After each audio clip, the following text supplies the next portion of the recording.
महामार्ग विस्तारीकरणाचं रखडलेलं काम येत्या 2 महिन्यात सुरू करण्यात येईल। महामार्गावरील ब्लॅक स्पॉट दूर करून अपघात टाळण्याचा प्रयत्न आहे। तसंच कोल्हापूर जिल्ह्यात नवीन औद्योगिक वसाहत उभारण्यासाठी शासनाकडे जागेची मागणी करण्यात आली आहे। तर गोकुळ शिरगाव पोलीस ठाण्यासाठी जागा उपलब्ध झाली असून नवीन फायर स्टेशनसाठी प्रयत्न सुरू आहेत। विमानतळाच्या विकासासाठी मुख्यमंत्र्यांनी 50 कोटी रुपये मंजूर केलेत अशी माहिती आमदार अमल महाडिक यांनी गोशिमामध्ये झालेल्या बैठकीत दिली। यावेळी त्यांनी उद्योजक आणि उद्योग विभागाच्या अधिकाऱ्यांशी सविस्तर चर्चा केली। सातारा ते कागलपर्यंतच्या महामार्ग विस्तारीकरणाचं काम रखडलं आहे। गोकुळ शिरगाव आणि कागल पंचतारांकित औद्योगिक वसाहतीमध्ये प्रवेश करण्यासाठी आवश्यक पूल आणि सेवा रस्ते तसंच उद्योजकांच्या समस्या जाणून घेण्यासाठी आमदार अमल महाडिक यांच्या उपस्थितीत गोशिमा सभागृहात बैठक झाली।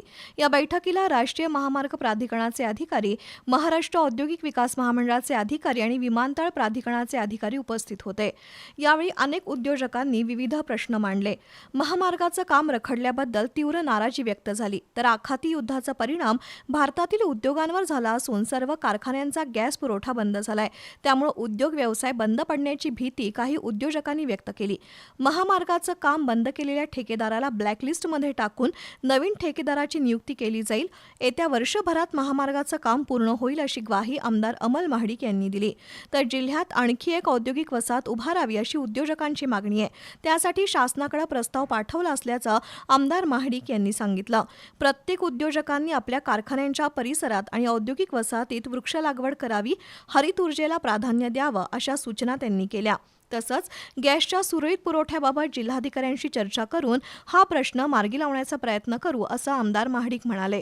त्याचवेळी कोल्हापूर विमानतळ परिसरातील गावांचा कचऱ्याचा प्रश्न मार्गी लावण्यासाठी स्वतंत्र घनकचरा प्रकल्प उभारण्याचा प्रयत्न आहे। त्यासाठी शासनाकडे जागेची मागणी केल्याचं आमदार महाडिक यांनी सांगितलं। यावेळी गोशिमाचे अध्यक्ष सुनील शेळके, महामार्ग प्राधिकरणाचे गोविंद भैरव, रोहन भंडारे, MIDCचे कार्यकारी अभियंता IA नाईक, नितीन शिंदे, विमानतळाचे अनिल शिंदे यांच्यासह उद्योजक उपस्थित होते।